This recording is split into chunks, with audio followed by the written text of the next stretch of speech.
I whacked a billionaire in the face with a monopod once. That's the quote. That would be the that would be the opening line.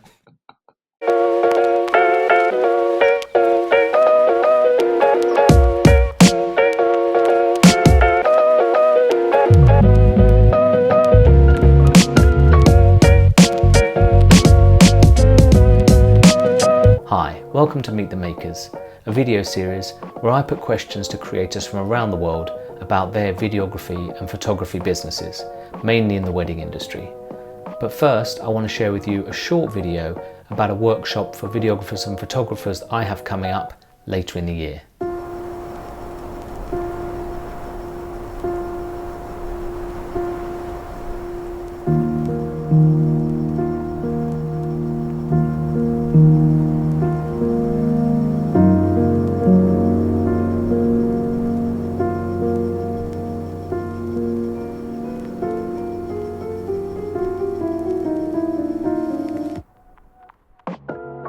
If you'd like to learn more about the workshop, there's more information in the description below. Today on the show, I'm going to be talking to Jeff Wood from Jeff Wood Visuals, a wedding videographer based in the northeast of England.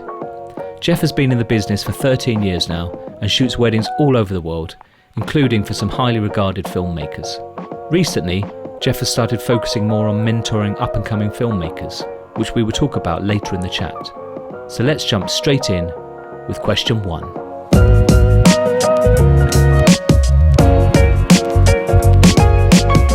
Hi Jeff, thanks so much for coming on today. I'm going to go straight in with the first question, which is how did you get into videography in the first place?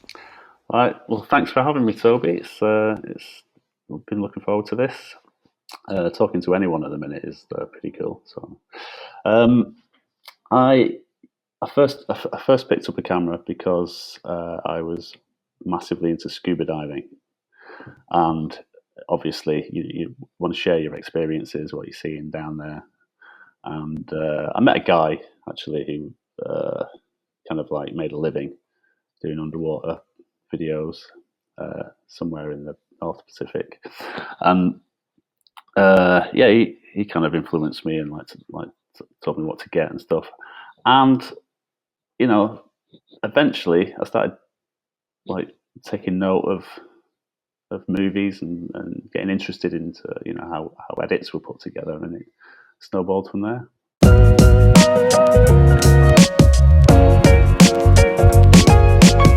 And how did that become a wedding business? How did you get into the wedding side of things?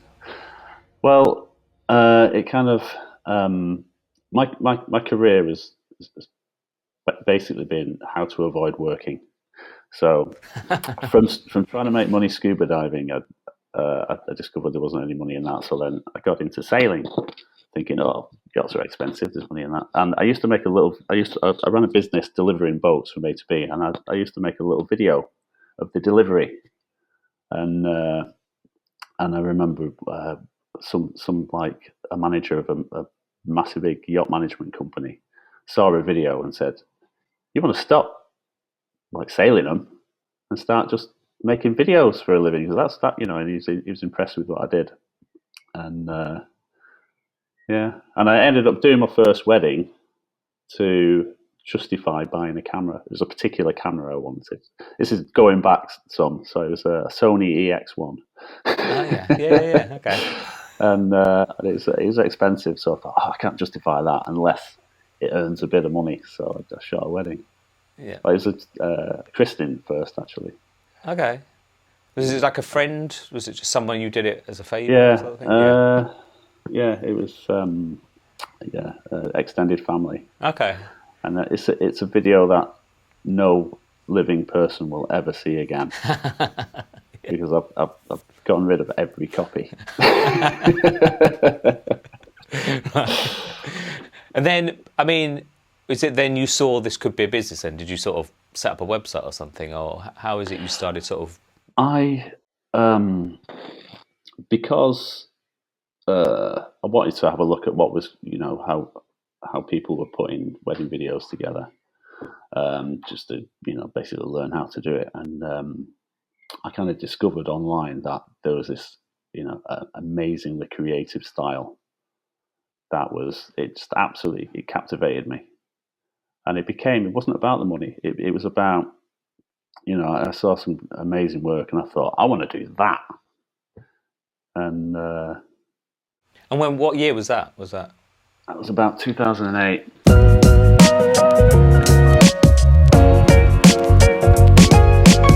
That was 2008. So you slowly sort of changed your style over time. You've gone from that one no one's ever going to see to where you are now.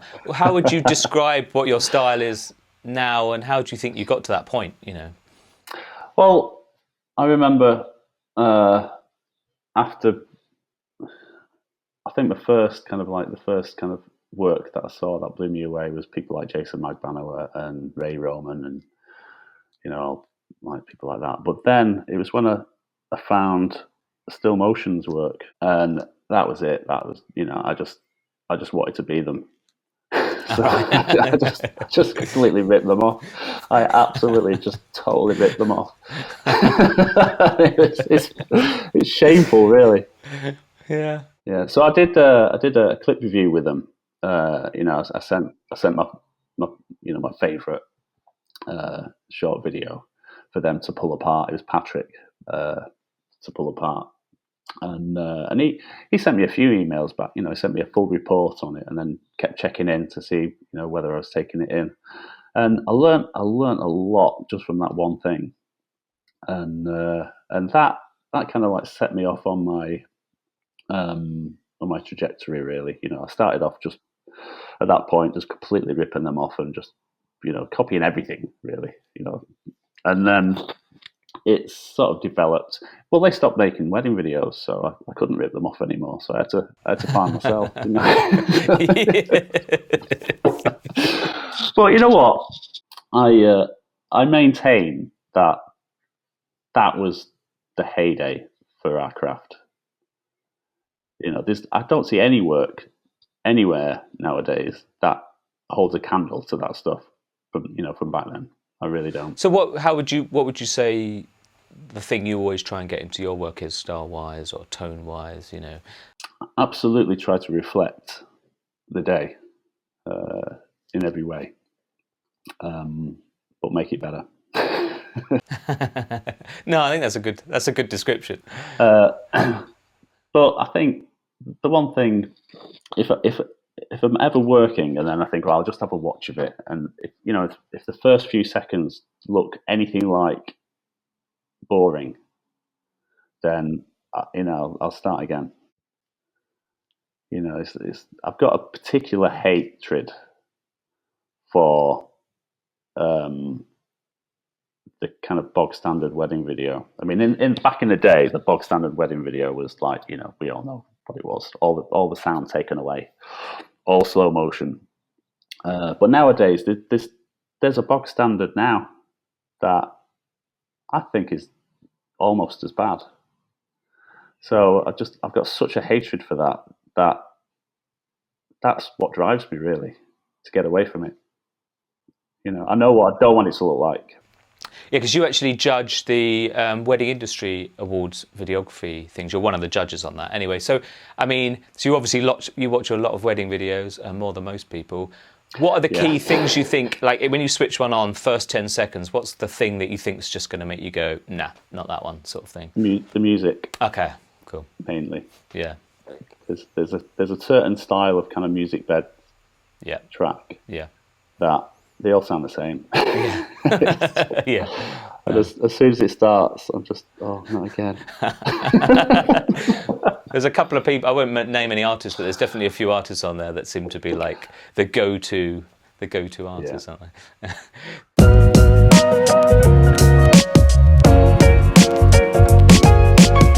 We're talking about equipment then. You've mentioned a couple of cameras you've had in the past. What have you settled on now? What are the cameras, and not just cameras, but lenses, things like that you use? Are you quite minimalist? Do you have a lot of gear? Do you keep it quite... Well, I went through the gear frenzy like everyone does, throughout the career. And, I've done everything.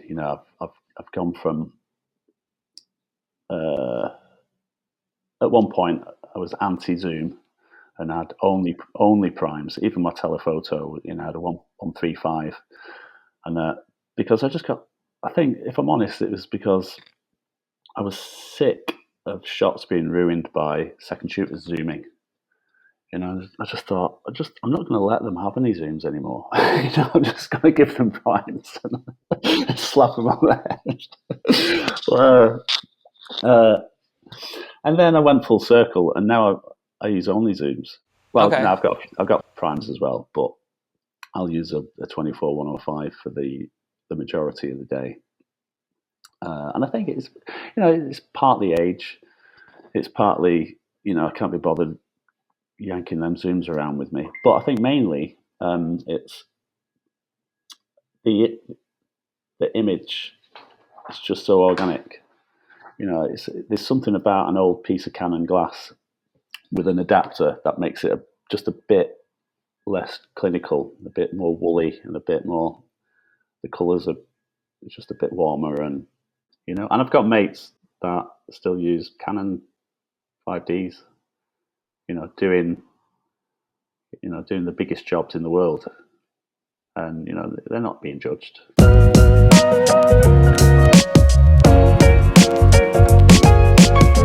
And what about software? What software do you use to edit with? And have you always used the same software? Yeah, Final Cut. I used the old version, obviously, when I started, and I embraced the new version. When it was. Do you remember when it first came out? No, same. I did as well, and everyone hated it and everything. Yeah. Yeah. And what about things like color grading? Do you do all of that in Final Cut? Do you use the internal software for that? Yeah, I've got the Film Convert plugin. From time to time, I mean, I used to do the Magic Bullet looks thing, but in terms of color correction, in terms of the look, I get it all, like 99.9% in camera, and then just tweak the odd thing just to correct. Okay, that's interesting. And then sometimes I'll go a bit cleaner in camera and then add grain in post. But mainly, there's a finished look in camera, and I'd say like probably all but one or two of the videos on my portfolio page are just straight out of camera. Are they? That's interesting. Yeah. Okay, because I should mention, like, Jeff, you fly all over the world. You do some big weddings. You shoot in India a lot. You have clients that are spending a lot of money on their weddings, and they're not coming to you checking you've got the latest camera and all that sort of thing, are they? They just want you to do your thing. No. And I think probably more important, an opinion that's more important than that is I've shot quite a few filmmakers' weddings, like actual filmmakers, and obviously shit myself the first time I did that. I kept sending emails saying, "I'm using these. Are you sure you want me? I'm using these cameras. Are you sure?" They were like, "Yeah." And then there was a particular job that I go on about a lot. So sorry everyone who's heard this story a billion times, but there was a particular job where I did a same day edit for a family of filmmakers from one of the biggest filmmaking franchises there is, and it was the next day. It was an overnight edit and then screened in a cinema on site the next day, and the reaction, particularly about the image, was just couldn't be better, really. It's brilliant. I had like Oscar winners coming up to me saying that camera's incredible. We've seen it projected and it's blown us away. So once you've had that kind of validation, to what the images that you're producing, you don't want to mess with it. You don't. I don't want to sort of get the new technology, and it's working. So the same day edit's interesting. So what is your process for that? Is that you're editing it during like the wedding breakfast sort of thing, or is it something you do in the evening? Yeah. How do you... There'll be a bit happening throughout the day. Let's face it, during the wedding, you're shooting for about 10% of the time. So you got 90% of the day to do it, and that saves you doing it when you know during the week when you should be watching Netflix. And what are you giving them on the same day? Is it a couple of minutes or something? Is it something quite? Yeah, it depends on. Okay. It depends on the job. I used to do one for every single wedding, and you know whether they watch it there and then or not, it's up to them. But they've got it, you know. And yeah, it'd be like a 3-minute thing, or if it's going to be in the cinema, then it needs to be a bit longer because it takes everyone so long to mosey on over and like sit down in there. So I work quite a lot at Soho Farmhouse. That have an on-site cinema, and there I'd usually do an overnight edit, and they'd watch it in the morning, straight after brunch, which is nice. Yeah. I've got one coming up actually in a couple of months. Do you find that that's good for like more business, repeat business? I mean, do you find like other people are there and then because you're in front of them and they can come up to you and you've just watched it, haven't you? And they've it's probably if I had to give one piece of advice for anyone that wants to turbo boost their business, that'd be it. You start doing same day edits and it'll just skyrocket your business. Absolutely. I'd say, if I had to guess, I'd get 5 jobs out of each same day edit that day. Right. That's really nice. That's a really good tip.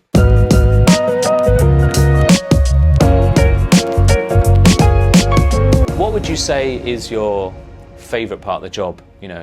What is the thing you like the most? Is it meeting people? Is it the editing? Is it the filming? Is it just being self-employed? I don't know. What's your favourite part of basically working in? Not commuting is my favourite part. Yeah, no, that's a big one. That's a big one.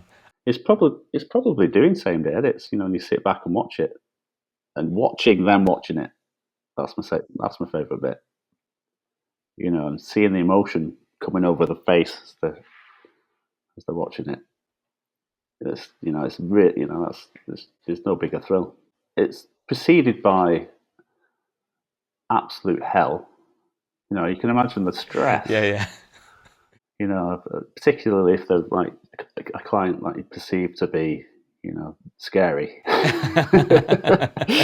So it's really, really, it really is. I mean, that's probably why it's so thrilling. It's almost like just a relief.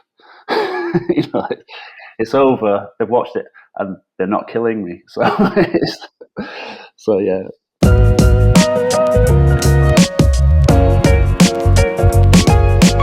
What would you say is the biggest mistake you've made on a job? If there's a thing that you just think, either on a job, an error you've made, or maybe just in your business, something that early on you think, I shouldn't have done it like that, or I should have been quicker to do it like this. What would you put in? I whacked a billionaire in the face with a monopod once. That's the quote. That would be the that would be the opening line. I mean, was that on purpose? No, it's so scary. I was actually freelancing for some mates, so it wasn't even my job. And I was running. I think they'd just got married and they were walking back down, and I was behind the scenes with a monopod on my shoulder, legging it round the side, and I didn't realise it was sticking out and whacked this woman in the face. Oh my god! But she said it was all right. That goes up there with the biggest mistake. I think that's a good one. Any others? In the early days, I did. I think I was flicking through some of your videos before, and I think Adam Wing had the same issue. I deleted a ceremony. Oh wow! Okay. I was doing the same day edit. Right. It was in the EX1 days. I think I had an EX1 and a 5D Mark II, and yeah, I didn't. Then memory cards for the EX1 was so expensive, and I was just beginning, so I only had one, so I had to literally, back up, copy over the footage, and then format it and put it back in and start recording again. And I somehow lost the entire ceremony, which had all the audio, because it was radio mics into the EX1. Well, luckily, the 5D Mark II was like there as a second angle, and I don't know how I got away with it. the client was perfectly happy with the product, and all the audio was coming from the internal mic in the 5D Mark II. That was nowhere near the couple, and the client even said, like, "Oh my god, it's amazing! I love how you've like included all the echo from the cathedral during the vows."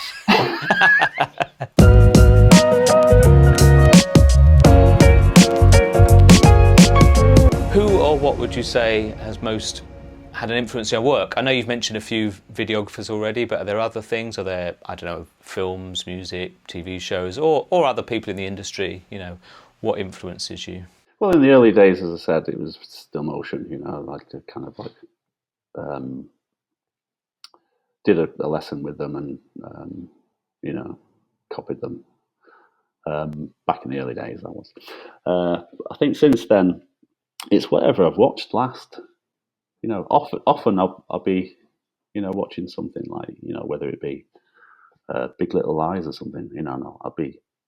I'll notice something strange going on with the editing, and I'm like, "Whoa, what's that?" And I'll like study it, and figure out what they've done and why. And that's what gets my juices flowing, really. Just whatever I'm watching at the time. Cool. And it sort of justifies watching Netflix all day. Yeah, it's very important.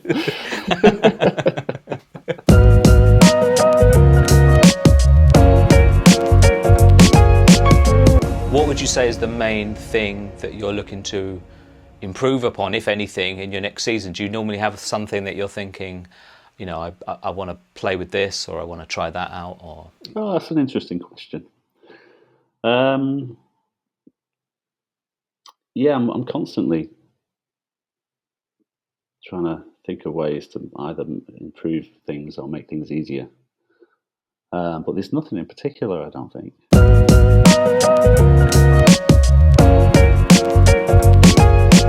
So I always ask people what their biggest tip is for someone getting into the industry. But for you in particular, you actually do these like 12-month mentoring things with people where you really go deep into sort of starting a business and that sort of thing. So I mean, what do you think, I don't know, when you start out with people, what is it the thing you think, this is what I've got to teach them first? And it's all about the work. I've always had the opinion that if the work's good enough, then everything else fits into place. So it's I know people who don't have a website and still get work. It's almost secondary. I'm probably flying in the face of most mentors out there when I say it's not about your SEO and anything like that and your brand. It's about your work. You get your work right. So yeah, start with that. so do you sit down with people and like watch one of their films and sort of work through what? Cool. Okay. Yeah. So far I've had 4, and they've all been, or 3 of them have been kind of almost like established, and then they have work that I can look at and analyze and kind of improve things. And then there's a 4th guy who he's shot and edited wedding videos like years and years ago, but he's not done it since then. So it's almost like starting from scratch. So with him, I've got him kind of like putting little sequences together, like shoot your wife making a brew, put the sequence together, and then we'll work from that. And then from there, because it's difficult because we haven't got any work, any shooting going on at the minute. So we'll probably put together, a story that we can shoot and edit, and then just like practice kind of like, we might even have like a fake wedding, with me marrying, him. Yeah. You know what I mean? Just something that we can work on to like sort of. But once they are shooting, so once they've got weddings, will they come back to you with like a finished edit and you'll sort of sit through it and maybe talk about how they can? Yeah. There'll be. We'll sit together, and if they've just shot something, then I'll go through a streamlined workflow. That that seems to be the biggest so far. That's been the biggest kind of like eureka moment where, I've shown them a way that can cut their workflow time, like 10 times, and they're like, oh my God, a couple of the people said, that's it, the money was worth just that. Right. No, that's nice. So, that's really nice. Well, then, we'll see that, if I've just shot something, then, or if I've got like whatever stage I'm at with a particular piece of work, then we'll work through that together. Like making for example, making a short trailer from, I've already done the movie, and then I'm going to make a short trailer from it. Then we'll sit down and I'll go through the process, and it was good. I did that with the first guy. A lot of it's been cut off by COVID, so we're hoping to get back into. But with the first guy, we managed to actually finish the year's mentoring, and that was a particularly good session actually when we were working on a trailer for me, and it was good because I remember just getting excited about it and getting, as soon as I started discovering potential in this piece of work, and for him to get involved with it and share in that experience of it was really good, and he said he got a lot out of that particular session as well. You say you do like a 12-month thing, so do you have a sort of I don't know, is there an end goal there? Are you saying to people this is what we're building towards, or is it just they've got a year with you to sort of improve? How do you go about sort of structuring it? The end goal will be different for each person, really. The initial stage is discovering what they want to get out of it, and that can change throughout the year as well. It's all flux. And personally, my end goal, if I can make them 4 times as good by the end of it, then I'll be happy. Do you have people shadow you at an actual wedding, or is it all about the editing and stuff like that? Yeah, that's part of the service is to come and shadow me at a shoot, and I'll try and make it an interesting one. The first guy came to shoot a billionaire in Tuscany, and it was just to make it nice, and it's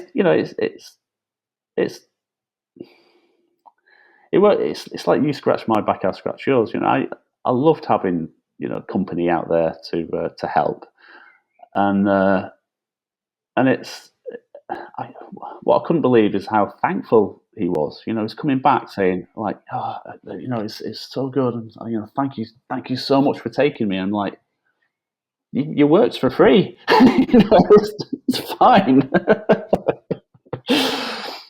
If people want to find your work, or they want to talk to you about the mentoring, where are the best places to find you? Yeah, on my website, there's a mentoring page that's got the basic information, and so just send us a message on the message page, or give me a call or whatever. No, that's great, Jeff. Well, thanks so much for doing that and chatting to me today and telling me about hitting a billionaire in the face. That's all good. Good luck with the next season. Thanks very much. Thanks for having me. It's been fun. Well, thanks to Jeff for agreeing to come on and sharing his many years' experience in the business with us, as well as some great advice for newcomers. You can find ways to connect with Jeff, as well as information about my upcoming workshop in the description below. Thanks for watching, and see you in the next episode.